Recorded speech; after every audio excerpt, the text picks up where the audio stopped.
नमस्कार। पुनर्जागरण में आप सभी का हार्दिक स्वागत है। मैं कवि कमलदेव आर्य स्वदेशी और आज आपको पुनर्जागरण के विषय में संपूर्ण जानकारी देंगे। तो हमारा भारत देश इस समय उस कगार पे चल रहा है जिसमें बहुत बड़ी क्रांति की आवश्यकता है। हमारे देश में इस समय चारों ओर त्राहिमाम ही हो रहा है।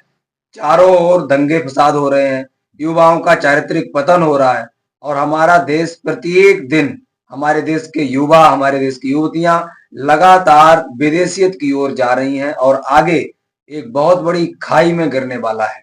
क्योंकि जब हमारा राष्ट्र, हमारा देश, कोई भी देश हो जाए, जब वो अपने पद चिन्हों पे चलना छोड़ देता है, अपने इतिहास को भूल जाता है, तो उसका पतन हो जाता है। और आज हमारा भारत देश, हमारे भारत देश के लोग अपने इतिहास को भूल चुके हैं, अपने देश की अस्मिता को भूल चुके हैं और विदेशियों ने जो 1200 साल तक गुलाम बना के रखा, इसका सबसे बड़ा खामियाजा हमारी इस पीढ़ी को भुगतना पड़ रहा है कि हम अपनी परंपराओं से बहुत दूर हो गए हैं।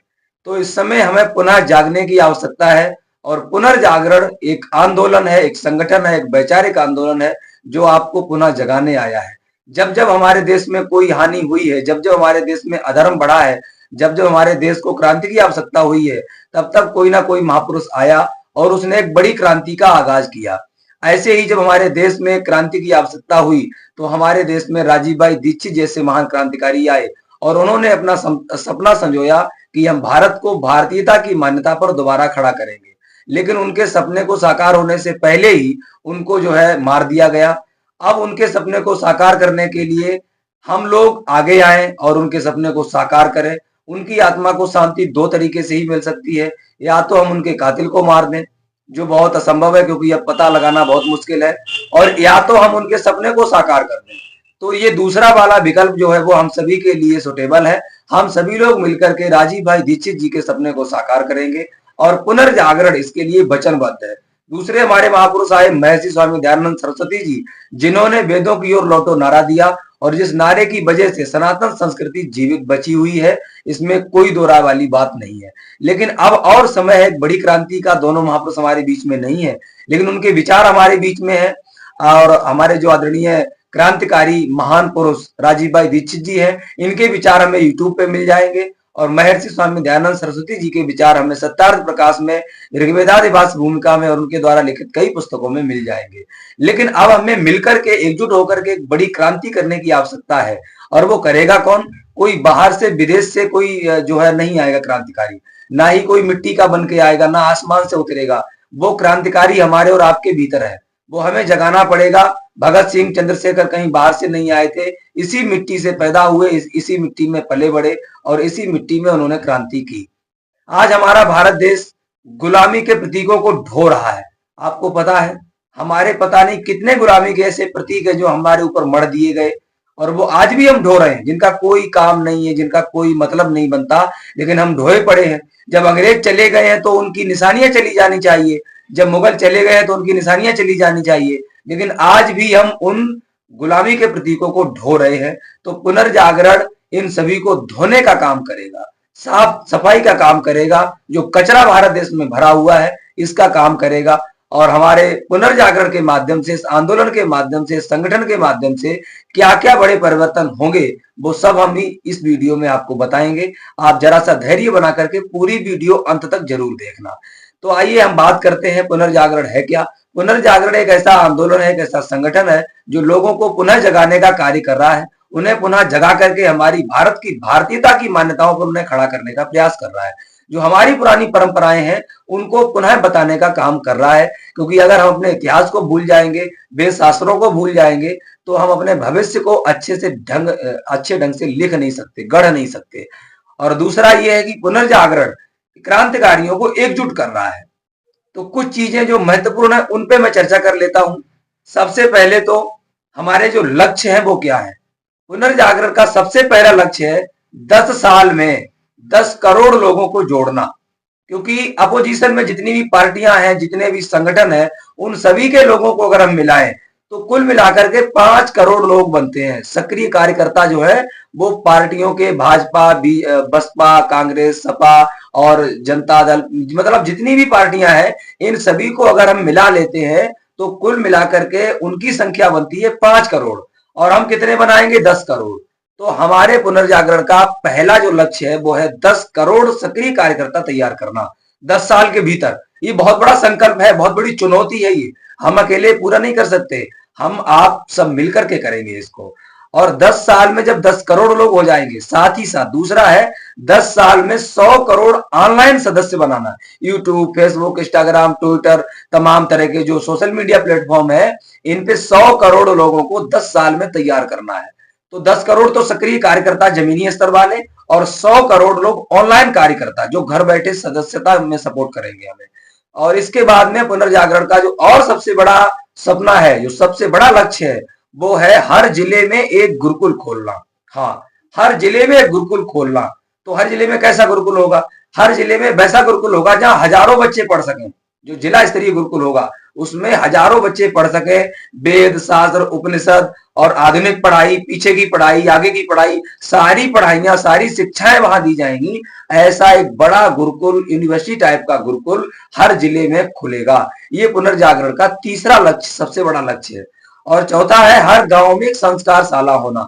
जैसे मुसलमानों में मस्जिद में मौलवी पढ़ाते हैं, वहां उनकी एक अपनी संस्कार शाला होती है, सेम उसी प्रकार सनातन की संस्कार शाला हर ग्राम पंचायत स्तर पे होगी, जहां हमारे सनातन के बच्चे आएंगे, रामायण, महाभारत इत्यादि अपना इतिहास ग्रंथ पढ़ेंगे, संस्कारवान बनेंगे। तो ये संस्कार शाला खोलने का विचार है। ये तो 4 अपने लक्ष्य बहुत बड़े हो गए। इसके बाद में जो हमारे संकल्प हैं, 7 संकल्प हैं, वो 7 संकल्प कौन से हैं उनको भी आप सुन लीजिएगा। सबसे पहला संकल्प है गौ आधारित खेती। गौ आधारित अर्थात देसीकरण, खेती में देसीकरण, प्राकृतिक खेती।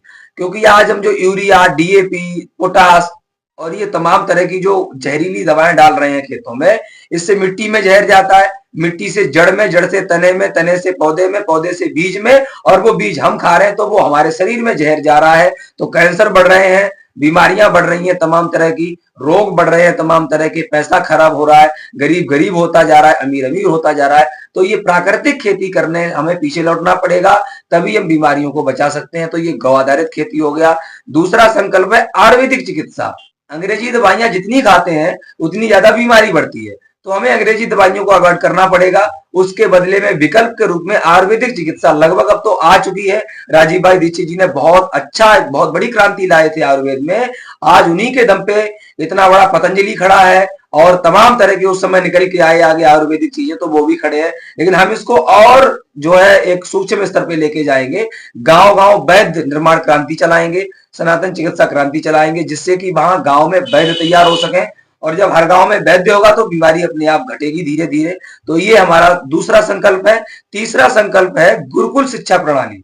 आधुनिक शिक्षा प्रणाली में पढ़ के बच्चा डिप्रेशन में जा रहा है, नौकरियां भी नहीं मिल पा रही हैं, स्वावलंबी नहीं बन पा रहा है, आत्मनिर्भर नहीं बन पा रहा है, वो जो है पराधीन बनता है।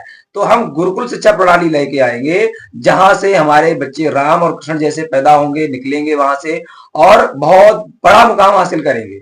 और इसके प्रमाण देने की आवश्यकता नहीं है, आप लगातार देख रहे हैं कि गुरुकुल क्या है, और स्कूल स्कूल तो उसके आगे कुछ भी नहीं है।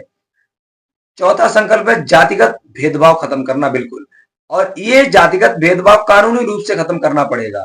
जो जातियों के सर्टिफिकेट सरकार बांट रही है, बहुत गलत है। जातिगत व्यवस्था बिल्कुल खत्म करनी पड़ेगी, तभी समता का भाव आ पाएगा, उससे पहले समता का भाव नहीं आ पाएगा। और 5वां संकल्प है स्वदेशी वस्तुओं को अपनाना। आज विदेशी चीजों को हम अधिक अपना रहे हैं, डिपेंडेंसी अधिक है। गूगल विदेशी, और यूट्यूब विदेशी, फेसबुक विदेशी, ट्विटर विदेशी, सब विदेशी है, टोटल विदेशी है। तो हम विकल्प बना के रखें। अकस्मात उन्होंने अगर हम पे दाव कस दिया और उन्होंने आंखें दिखाई, तो हम उस समय विकल्प के रूप में क्या लेके आएंगे? हमें विकल्प बना के रखना पड़ेगा। हमारे भारतीय वैज्ञानिकों को आगे आना पड़ेगा, उन्हें पुनः जागना पड़ेगा। और हमारा छठा विकल्प है घर घर हवन यज्ञ। हवन यज्ञ कोई धर्म का प्रतीक नहीं है, हवन एक वैज्ञानिक प्रतीक है, वैज्ञानिकता इसमें है। जो भी हवन करता है उसे पता होगा कि हवन करने के क्या क्या लाभ है, और हवन से प्रामाणिक लाभ मैं आपको किसी दिन से जो है अलग से वीडियो इसका बनाऊंगा कि हवन से क्या क्या लाभ होते हैं, इसके प्रमाण है। आप गूगल पे सर्च करिए कि हवन से बीमारियां कैसे ठीक होती हैं। तो हवन एक बहुत बड़ी चीज है, घर घर हवन होगा तभी राम राज्य आ पाएगा। और सातवां संकल्प है हमारा भारतीय न्याय व्यवस्था। आज जो न्याय प्रणाली है वो हमारी विदेशियों की दी हुई न्याय प्रणाली है, अंग्रेजों की दी हुई न्याय प्रणाली है। न्याय तो किसी को मिलता ही नहीं है, कानून के आधार पे फैसला सुनाया जाता है। तो तारीख पे तारीखें चलती रहती हैं, जिससे सबसे बड़ी हानि हमारे लोगों को होती है। पैसा भी खर्च होता है और न्याय भी ठीक से नहीं मिल पाता, तो इसे बदलना पड़ेगा। ये घटिया क्वालिटी की व्यवस्था है। तो ये 7 संकल्प हैं और ये 4 लक्ष्य हैं हमारे सबसे बड़े। पुनर्जागरण बहुत तेज गति से काम कर रहा है, 12 राज्यों में इसकी टीम गठित हो चुकी है। पुनर्जागरण से जुड़ने का सुनहरा अवसर है, आप भी इसके मेंबर बने। इसके मेंबर बनने के लिए कुछ बड़ा नहीं करना है, गूगल पे आपको सर्च करना है पुनर्जागरण न्यास और वहां मेंबर अप्लाई पे क्लिक करके रजिस्ट्रेशन करना है। रजिस्ट्रेशन शुल्क मात्र 99 रुपए है, अधिक नहीं है। आप 99 रुपए में हमारे सदस्य बन सकते हैं और ये पैसा जो भी आ रहा है, ये पैसा हमारे सनातन की लड़ाई के लिए जा रहा है। हम जो भविष्य में बड़ी लड़ाई लड़ने वाले हैं, इसके लिए जा रहा है। तो आप सभी से हमारा यही निवेदन है कि आप पुनर्जागरण के मेंबर बने, इसे सहयोग करें।